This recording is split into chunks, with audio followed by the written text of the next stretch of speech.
시원 찬양대 귀한 찬양 하나님께서 영광 중에 받아 주신 줄로 믿습니다. 우리 모두가 한 하나님을 섬기고요. 한 예수 그리스도를 통해서 구원을 받았고 한 성령님의 인도하심을 따라 믿음의 공동체 안에서 함께 신앙생활하고 있습니다. 주님 안에 하나 되어서 주님께서 주시는 풍성한 은혜와 평안을 날마다 누리며 살아가시기를 주님의 이름으로 축원합니다. 우리가요 한때 이 사대주의라고 하는 영향 때문에 우리 자신의 것보다는 다른 나라의 것을 더 좋아하면서 지낼 때가 있었습니다. 이 사대라고 하는 말은요, 약한 자가 강한 자를 붙쫓아 섬긴다, 그런 뜻을 가지고 있습니다. 그러니까 이 사대주의라고 하는 것은요, 나라와 나라, 이 국제 관계 속에서 자기 주체성이 없이 그냥 강한 존재를 의존하면서 살아가는 모습을 가리켜서 이렇게 이야기하는 것이죠.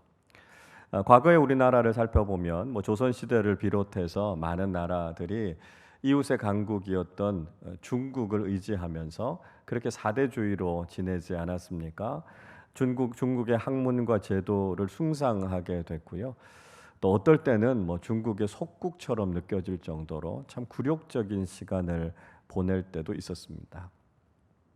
현대 사회에 들어와서는요, 미국을 포함한 서구 선진 국가들을 우리가 따라가는 그런 사대주의의 모습이 우리에게도 있었습니다. 그래서 국산품보다는 수입품들을 선호하는 모습들이 있었고요.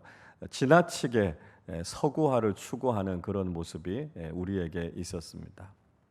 그러다 보니까 우리가 한 나라, 한 국민으로서의 자부심, 자존감에 굉장히 큰 상처를 입었던 그런 경험들이 있습니다. 근데요, 최근 들어서는 이것과는 정반대의 현상이 나타나고 있습니다. 강단에서 제가 이렇게 말씀드려 좀 죄송합니다만 요즘 사람들이 쓰는 단어 중에 국뽕이라는 단어가 있습니다. 이게 무슨 말인가 싶어서 한번 찾아보니까요, 이 국가라고 하는 말에 이 마약의 일종인 히로뽕이라는 말을 합쳐서 이렇게 부른다 그래요. 지나칠 정도의 애국주의, 자국 중심주의를 가리켜서 젊은 사람들이 흔히 사용하는 단어가 이런 단어입니다. 조금 더 점잖게 표현을 해보자면 대한민국의 국격이 또 위상이 그만큼 더 높아졌다, 그런 이야기 아니겠습니까? 어디 가도요, 세계 어디에서도 대한민국을 모르는 사람들이 요즘은 거의 없는 것 같습니다. 경제적인 면에나 산업적인 면에서나 아주 눈부신 발전을 이루게 됐고요. 특별히 K-팝, K-드라마, K-영화 이런 것들, 이 문화 콘텐츠들이 이미 세계를 지배하고 있는 그런 상황이죠.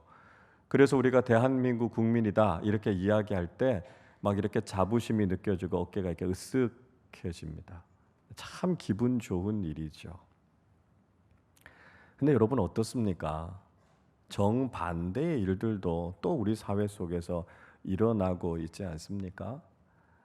최근에 이태원에서 할로윈 참사로 인해서 참 많은 사람들이 생명을 잃었습니다.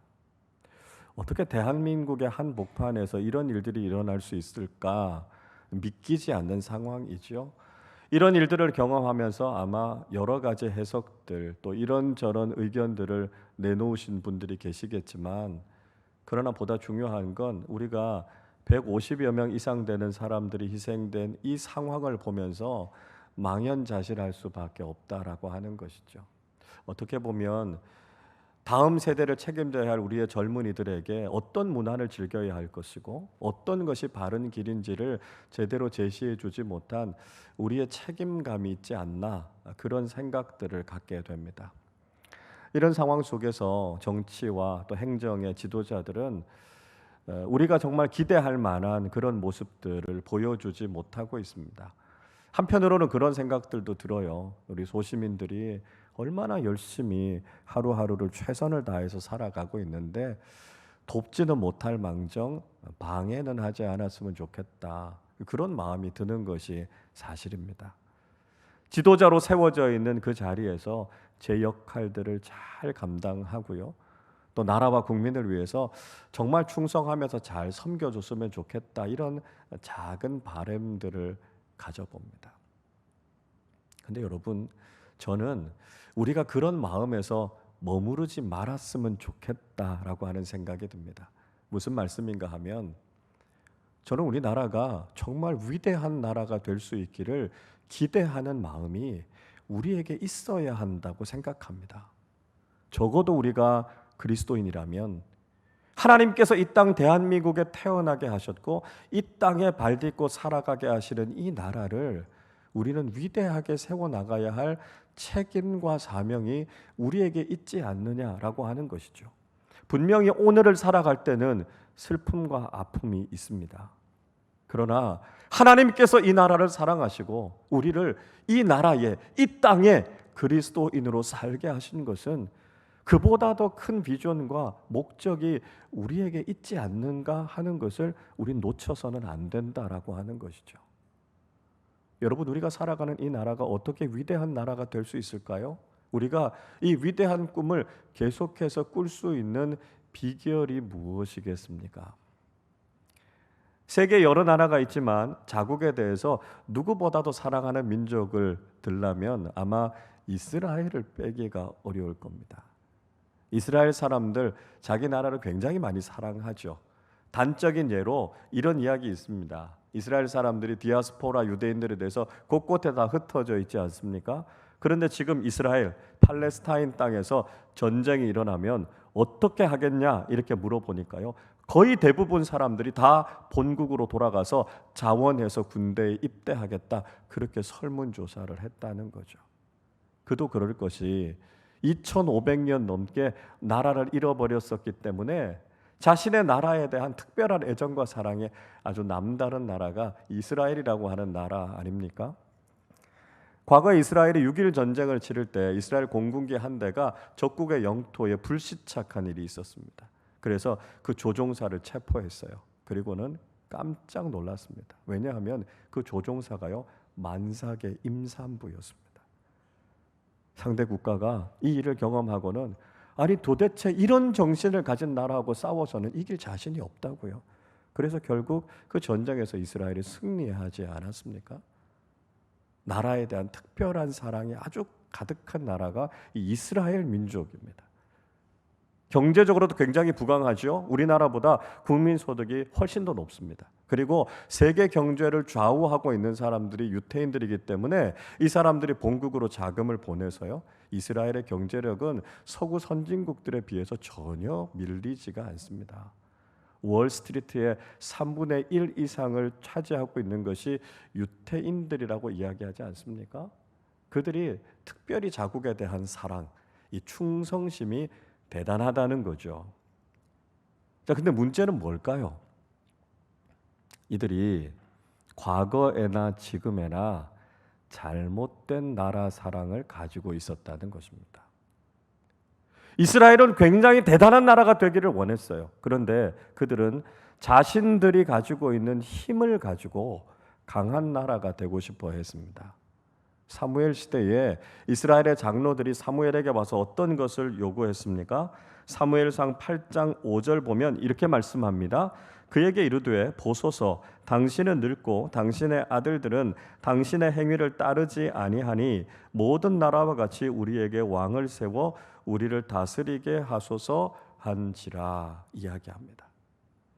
이스라엘의 장로들이 이 사무엘에게 와서요, 왕정을 요구했습니다. 왕이 다스리는 나라가 돼야 된다라고 하는 것이죠. 그들이 사사시대의 혼란을 경험하면서 이런 혼란이 오게 된 원인은 그들에게 그럴듯한 왕이 없었기 때문이다, 그렇게 진단했던 것이죠.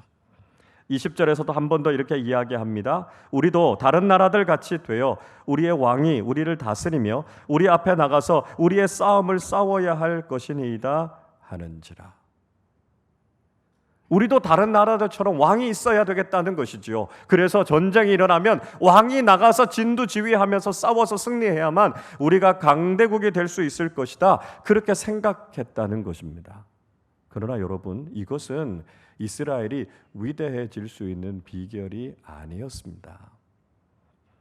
그들이 위대한 나라가 되지 못한 것은 그들에게 왕이 없기 때문이 아니었고요, 오히려 그들의 참된 왕이었던 하나님을 인정하지 않았기 때문이었습니다. 그래서 사무엘상 8장 7절에서 하나님께서 사무엘에게 이렇게 말씀하십니다. 여호와께서 사무엘에게 이르시되 백성이 내게 한 말을 다 들으라. 이는 그들이 너를 버림이 아니요 나를 버려 자기들의 왕이 되지 못하게 함이니라 말씀하셨습니다. 하나님께서는 사무엘에게 그들의 요구를 받아들이라 이렇게 말씀하셨습니다. 왜냐하면 그들이 사무엘을 거부한 것이 아니었고요, 그들이 하나님을 받아들이지 않고 하나님을 버렸다는 것입니다. 하나님께서 그들의 왕이 되기를 원하셨는데 그들은 하나님의 다스리심을 받지 않으려고 했다라고 하는 것이죠. 사실 이미 이스라엘은 위대한 나라였습니다. 왜냐하면 위대하신 하나님께서 그들을 다스리셨기 때문입니다. 그러나 그들은 그 위대함을 거부했습니다. 위대하신 하나님께서 다스리시는 그 위대함의 길을 걸어갔던 것이 아니라 그들은 다른 나라들 같이 돼서 평범한 길을 걸어가려고 했던 것이죠. 그러니까 힘도 없고 연약했던 이스라엘은 결국 강대국의 침략을 받을 수밖에 없었고요, 결국 그 나라는 멸망할 수밖에 없었다는 것입니다.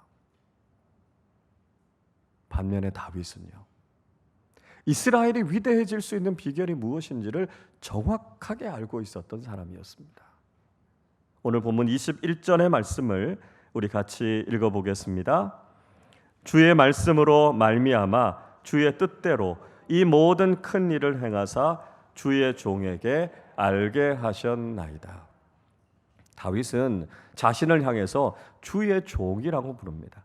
내가 이스라엘의 왕이 아니라 왕은 하나님이시고요, 자신은 하나님께서 세워주신 주의 종이라는 것입니다. 그래서 하나님께서 그에게 말씀해 주셨다고요, 약속을 주셨다고요, 하나님께서 이스라엘을 통해서 어떤 일을 이루실 것인가라고 하는 놀라운 약속의 말씀을 주셨고요, 위대하신 하나님께서 그 큰 일을 이루셔서 지금과 같은 이스라엘을 세워주셨다고 고백하고 있습니다. 하나님이 왕이 되셔서 그 놀라운 일들을 이루셨다라고 하는 것이 다윗 왕의 고백이었습니다. 22절 말씀도 우리 같이 읽어보겠습니다. 그런즉 주 여호와여, 이러므로 주는 위대하시니 이는 우리 귀로 들은 대로는 주와 같은 이가 없고 주 외에는 신이 없음이니이다. 아멘. 위대한 건 인간이 아니라고요, 위대하신 분은 하나님 한 분밖에 없으시다고요. 그 위대하신 하나님께서 행하시는 모든 일들이 다 위대하시다고요. 세상의 다른 왕들이 아무리 대단하다고 할지라도, 그들이 믿는 신이 아무리 대단하다고 할지라도 모든 신들 가운데 신은 하나님밖에 없으시고요, 모든 것을 다스리시는 진정한 왕과 통치자는 하나님 한 분밖에 없으시다는 것입니다. 이스라엘이 위대해질 수 있는 비결, 위대하신 하나님께서 왕이 되셔서 다스리셨기 때문이라는 것이죠. 그런 역대상 29장 11절에서 이런 유명한 고백을 하지 않았습니까? 여호와여, 위대하심과 권능과 영광과 승리와 위엄이 다 주께 속하였사오니 천지에 있는 것이 다 주의 것이로소이다. 여호와여, 주권도 주께 속하였사오니 주는 높으사 만물의 머리이심이니이다. 위대하심이 하나님께 있다고 고백했습니다. 능력과 권세가 하나님께 있음을 인정했습니다. 모든 것을 다스리시는 주권이 하나님께 있음을 고백할 때 다윗이 다스리던 이스라엘은 위대한 나라가 될 수 있었습니다. 여러분, 한 나라가 위대해질 수 있는 비결은 어디에 있을까요? 좋은 지도자, 좋은 통치자, 좋은 왕이 세워지면 저절로 그 나라가 위대해집니까? 물론 그것도 중요한 일이죠. 그러다 보니까 사람들은요, 특정한 어떤 사람에게 집착하고 연연하게 됩니다. 이 사람이 꼭 리더가 돼야 된다고요? 그래야만 우리가 위대해질 수 있다고요. 그러나 여러분, 역사를 한번 돌이켜 보십시오. 인간이 지도자가 되어서 그 나라가 정말 위대해진 적이 있습니까? 오히려 많은 사람들에게 실망을 안겨주는 일들이 훨씬 더 많지 않았습니까? 여러분, 사람을 통해서 위대함이 우리에게 찾아오는 것이 아닙니다. 위대함은 오직 하나님께서 다스리실 때 하나님의 위대하심이 우리의 삶에 임하게 되는 것이죠. 위대하신 하나님께서 세워주신 그 사람들이 하나님의 뜻에 따라 이 나라와 공동체를 다스릴 때 비로소 그 위대함의 비전은 이루어지는 것입니다. 위대하신 하나님께서 다스리시는 하나님의 나라가 가장 위대한 나라임을 우리는 고백하게 되는 것이죠. 사람의 뜻과 사람의 계획이 이루어지는 것이 아니라 완전하시고 선하신 하나님의 뜻이 이루어져야만 그 나라는 위대한 나라가 되는 것입니다. 여러분, 우리나라가 위대해질 수 있는 길은 어디에 있을까요? 그것은 하나님께서 우리나라를 다스리는 신정 국가가 될 때 우리나라는 위대한 나라가 될 수 있습니다. 왜냐하면 위대하신 하나님께서 우리를 가장 선하게, 가장 완전하게 다스릴 것이기 때문입니다. 우리는 이 나라 대한민국이 하나님께서 다스리시는 하나님 나라로 거듭날 수 있도록, 그리고 하나님께서 세워주신 지도자들이 하나님의 종이 되어서 하나님의 말씀에 순종하고 하나님의 뜻을 이루어갈 수 있도록 기도하는 사람들이 되실 수 있기를 바랍니다. 하나님께서 이 나라의 주인이 되시고 왕이 되셔서 이 나라를 다스려 주실 때 비로소 하나님의 뜻이 이루어지는 위대한 하나님의 나라가 될 줄로 믿습니다. 자, 다윗은 또 한 가지 이스라엘이 위대해질 수 있었던 비결에 대해서 이야기해 주고 있습니다. 오늘 본문 23절 말씀을 우리 같이 읽어보겠습니다. 땅에 어느 한 나라가 주의 백성 이스라엘과 같으리이까?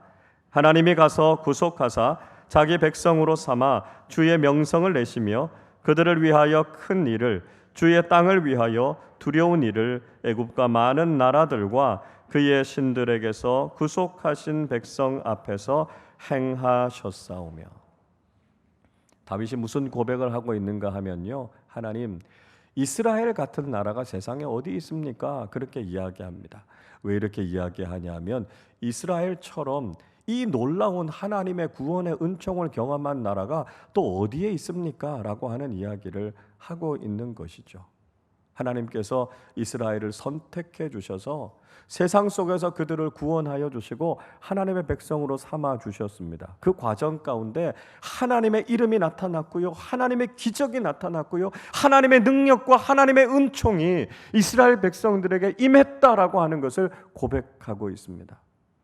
그 대표적인 예가 출애굽 사건 아니었습니까? 당시의 강대국이었던 애굽의 노예로 이스라엘은 400년 동안을 지냈습니다. 자신의 힘으로는 도저히 그 강대국의 억압으로부터 빠져나올 수 없었습니다. 그때 하나님께서 그들을 찾아가셔서 그들의 하나님이 되어주시고 그들을 그 압제로부터 기적적으로 건져주셨기 때문에 그들이 놀라운 구원의 은혜를 입게 됐던 것이죠. 애굽의 그 무서운 권세들과 애굽의 그 많은 신들을 다 꺾으시고 하나님께서 기적 같은 구원의 은총을 베풀어 주셨기 때문에 이스라엘이 출애굽의 놀라운 은혜를 경험하게 됐던 것 아닙니까? 그래서 그 놀라운 은혜를 경험하게 되었음을 고백하고 찬양하고 있습니다. 여러분, 하나님께서 이스라엘을 왜 선택해 주셨을까요? 이스라엘이 굉장히 크고 강한 나라였기 때문입니까? 그렇지 않았습니다. 신명기 7장 7절은 이렇게 말씀하지요. 여호와께서 너희를 기뻐하시고 너희를 택하심은 너희가 다른 민족보다 수요가 많기 때문이 아니니라. 너희는 오히려 모든 민족 중에 가장 적으니라 말씀하고 있습니다. 이스라엘이요, 모든 나라 모든 민족 가운데 가장 작아서 그래서 하나님이 그들을 선택하셨다고요. 왜 그렇게 하셨을까요? 가장 연약한 사람들, 가장 힘이 없는 나라를 선택하셔서 하나님께서 그들을 구원해 주시면 하나님의 능력이 가장 극적으로 드러날 수 있기 때문입니다. 만약에 이스라엘 백성들이 강하고 숫자도 많은 나라라면요, 그들이 구원을 받았을 때 내 힘으로 구원을 받았다 그렇게 이야기하지 않겠습니까? 그런데 이스라엘은 그럴 만한 힘이 없었어요. 가장 연약하고 가장 보잘것없어서 스스로의 힘으로는 도저히 구원을 받을 수 없었는데 하나님의 이 기적 같은 이 놀라운 구원의 은혜를 경험하게 된 것이죠. 그래서 이스라엘로 하여금 하나님의 은혜에 감사하게 하셨고요. 세상의 그 어떤 나라도 함부로 할 수 없는 위대한 하나님 나라가 되게 하신 것이죠. 지금도 세계에 많은 강대국들이 있습니다만 이스라엘을 무시하는 나라는 거의 없습니다. 앞에서 말씀드린 것처럼 엄청난 경제력을 가지고 있죠. 그리고 아주 대단한 능력과 지혜를 가지고 있는 사람들이 유태인들 아닙니까? 노벨상의 3분의 1을 싹쓸이 할 정도로 아주 지혜로운 민족으로 인정을 받고 있습니다. 재밌는 건요, 이 이스라엘 사람들이 차를 만들지는 않아도요, 전투기를 만들어요. 이 사람들이 그냥 일반적인 총 같은 건 안 만드는데 레이저로 이렇게 조준해서 만드는 아주 고성능의 총 있지 않습니까? 이런 건 만든다는 거예요. 다른 것들을 못 만들어서 안 만드는 게 아니고요, 진짜 안 만드는 겁니다. 왜냐하면 나라도 적고 인구도 작기 때문에 고부가가치의 상품이 아니면 만들 수가 없는 거예요. 만들지 않는 겁니다. 근데 문제는 뭐냐 하면요, 그렇게 된 것이, 그렇게 그들이 부강해질 수 있었던 것이 자기의 능력 때문이라고 지금도 생각하고 있다는 거예요. 유대인들을 만나보면 얼마나 거만하고 얼마나 교만한지 모릅니다. 자기 힘으로 자기가 다 한 것처럼 그렇게 생각한다는 거예요. 아직도 정신 못 차리고 있는데요, 저러다가 진짜 하나님이 또 고난을 주셔서 깨닫게 하시는 게 아닌가 그런 생각이 듭니다. 근데 여러분, 우리나라가 참 이스라엘과 닮아도 많이 닮았다라고 하는 생각을 하시지 않습니까? 이스라엘 못지않게 참 작고 연약한 나라가 우리나라입니다. 힘이 없어서 이스라엘이 외침을 받았던 것처럼 우리도요, 거의 1000번에 가까운 외국의 침략을 받지 않았습니까? 이스라엘이 애굽에 400년 포로 생활한 것처럼 우리도 일제강점기에서 36년 동안 고통의 시간을 보냈습니다. 이스라엘이 남왕국, 북왕국으로 나뉘어져서 동족끼리 서로 싸웠던 것처럼 우리는 지금도 남북으로 나뉘어져서 분단의 아픔을 경험하고 있습니다. 이런 상황 가운데서도 우리는 다시 한번 하나님께서 우리에게 주시는 은혜가 무엇인가를 바라보아야 한다는 것입니다. 여러분, 우리가 이렇게 불행한 과거의 역사를 경험해 왔지만 그 가운데서도 우리는 해방을 경험했고요, 전쟁 이후에 이 나라가 폐허 속에서 다시 일어서는 것을 경험하지 않았습니까? 세상에서 가장 불행하고 가장 가난했던 나라가 이제 세계의 중심에 서게 됐습니다. 21세기 정보화 사회에 들어오면서 최강의 IT 선진국으로, 문화를 선도하는 국가로 세계에서 위상을 높여가고 있습니다. 여러분, 이 일이 어떻게 가능했겠습니까? 우리의 인간적인 능력이 대단했기 때문에 가능한 일이었겠습니까? 그렇지 않습니다. 우리의 힘으로, 우리의 능력으로 그런 일들은 가능하지 않았습니다. 하나님께서 이스라엘과 같이 우리를 선택해 주시고 복음의 놀라운 은혜, 구원의 놀라운 은혜를 주셨기 때문에 우리는 오늘 여기까지 올 수 있었던 것이죠. 이 땅에 복음이 전해진 지 채 100년이 되지 않아서 이 땅에는 20%가 넘는 크리스천들을 갖게 됐습니다. 복음이 전해진 지 한 세기가 되기 전에 우리는 전 세계를 향해 복음을 전하는 세계 2위의 선교 강국이 되었습니다. 그와 발맞추어서 대한민국의 위상은 점점 높아졌고요, 이렇게 번영하고 부강한 나라가 됐습니다. 여러분, 이것이 우연의 일치일까요? 저는 절대 그렇게 생각하지 않습니다.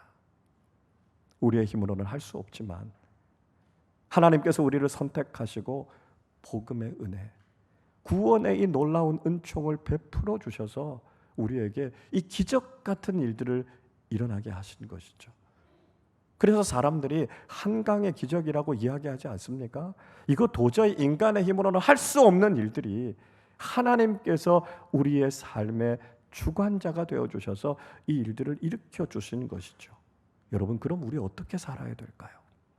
하나님의 은혜에 감사하고 하나님께서 우리를 선택해 주시고 다스려 주신 이 은혜에 믿음으로 응답하는 삶을 살아야 하지 않겠습니까? 겸손하게 하나님께서 우리에게 베풀어 주신 이 구원의 은혜, 이 부흥의 역사에 감사하면서 앞으로도 하나님께서 이 나라를 위대하게 만들어 주실 것을 믿고 기도하는 사람들이 되어야 하지 않겠습니까? 안타까운 것은 우리가요, 이스라엘의 전철을 밟고 있는 것은 아닌가 그런 생각이 듭니다. 오늘 다윗이 고백했던 것처럼 하나님의 주권을 인정하고 하나님의 위대하심을 인정하면서 이스라엘이 그 길을 걸어갔으면 정말 하나님께서 이스라엘이라고 하는 나라 복 주셨을 겁니다. 그런데 이스라엘은 그렇지 않았거든요. 그래서 바벨론에 의해서 70년 포로 생활을 겪지 않습니까? 포로에서부터 돌아왔지만 예루살렘은 폐허가 됐고요. 그 땅에서 계속해서 비극적인 일들이 반복됐습니다. 지금도 이스라엘은 그 주변 국가들과의 갈등과 분쟁 때문에 지구상에서 가장 위험한 나라가 되지 않았습니까? 세계 3차 대전이 일어나면 아마 팔레스타인에서 일어나게 될 것이다. 많은 전문가들은 진단하고 있습니다. 하나님의 위대하심과 하나님의 놀라운 구원의 은총에 감사하지 못하고 교만해서 내 마음대로 길을 걸었던 이스라엘은 하나님의 샬롬을 잃어버리고 지금도 불안하고 걱정 가운데 살아가고 있습니다. 여러분, 우린 다릅니까? 하나님의 위대하심과 하나님의 은혜를 잊어버리고 우리도 너무 교만하고 어리석게 살았습니다. 경제적으로는 부유해졌을지 몰라요. 그러나 우리 사회는 얼마나 불안하고 위험해져 가고 있습니까? 이런 후진국형 인재와 사고가 계속해서 지금 이 땅에서 일어나고 있습니다. OECD 국가들 중에 자살률 1위, 교통사고 사망률 1위, 이 부끄러운 성적표를 우리는 지금 몇 년째 받아들고 있습니다. 출산율은 세계에서 가장 급격하게 떨어지고 있어서 미래에 대한 이야기를 하기가 어려운 상황이 되어버렸고요. 분단이 70년이 넘어가는데 남북 간의 갈등으로 인해서 지금도 전쟁의 위협이 거의 턱 밑까지 와 있는 이런 상황 속에 있습니다. 이런 상황 속에서 깨어서 기도하고 나라를 바르게 세워야 할 한국교회와 그리스도인들은 세속주의와 비성경적인 신앙에 빠져서 오히려 방황하고 있습니다. 여러분, 지금 이 상황 속에서 우리에겐 신앙적인 결단이 필요합니다. 과거에 하나님께서 이 놀라운 구원의 은혜를 베풀어 주셔서 우리의 힘으로는 도저히 누릴 수 없었던 이 놀라운 은총을 경험하게 된 것처럼 앞으로도 이 나라의 미래를 주님께서 책임져 주셔서 하나님의 구원의 은총이 다시 한번 이 땅에 임할 수 있도록 기도하실 수 있기를 바랍니다. 우리의 교만함을 내려놓고 하나님께서 베풀어 주신 은혜에 감사하지 못했던 우리의 어리석음을 내려놓고 오직 하나님께만 소망이 있음을 고백하며 주님만을 붙잡는 우리 모두가 되실 수 있기를 바랍니다. 위대하신 하나님께서 이 나라를 다스려 주셔서 이 나라가 하나님의 뜻이 이루어지는 하나님 나라가 될 수 있도록 기도해 주시기를 바랍니다. 다윗은 오늘 본문 마지막에 참 귀한 고백을 하고 있습니다. 우리 24절의 말씀을 다시 한번 같이 읽겠습니다. 주께서 주의 백성 이스라엘을 세우사 영원히 주의 백성으로 삼으셨사오니 여호와여 주께서 그들의 하나님이 되셨나이다. 아멘. 하나님께서 이스라엘 백성들을 영원한 당신의 백성으로 삼으시고 그들이 하나님을 왕으로 바르게 모실 때 영원토록 하나님 나라, 하나님 백성 되게 하신 복을 주시겠다 약속하고 있죠. 하나님께서는 한 나라를 향해서 이처럼 놀라운 계획을 가지고 계십니다. 우리는 위대하신 하나님께서 이 나라를 다스려 주시도록 인간의 능력이 아닌 하나님의 놀라운 능력으로 우리를 구원하여 주시고 그 놀라운 은총을 베풀어 주심에 겸손하게 감사함을 통해서 이 나라와 이 민족을 향해 가지고 계신 하나님의 놀랍고 선하신 계획이 이루어질 수 있도록 기도하실 수 있기를 바랍니다. 깨어있는 믿음의 사람들을 통해 나라를 사랑하고 이 땅과 이 민족을 위해 기도하는 그리스도인들을 통해 하나님께서 놀라운 일들을 이루어 주실 것을 믿고 기도하며 하나님만을 의지하며 살아가는 하나님 나라 백성들로 살아가시기를 주님의 이름으로 축원합니다.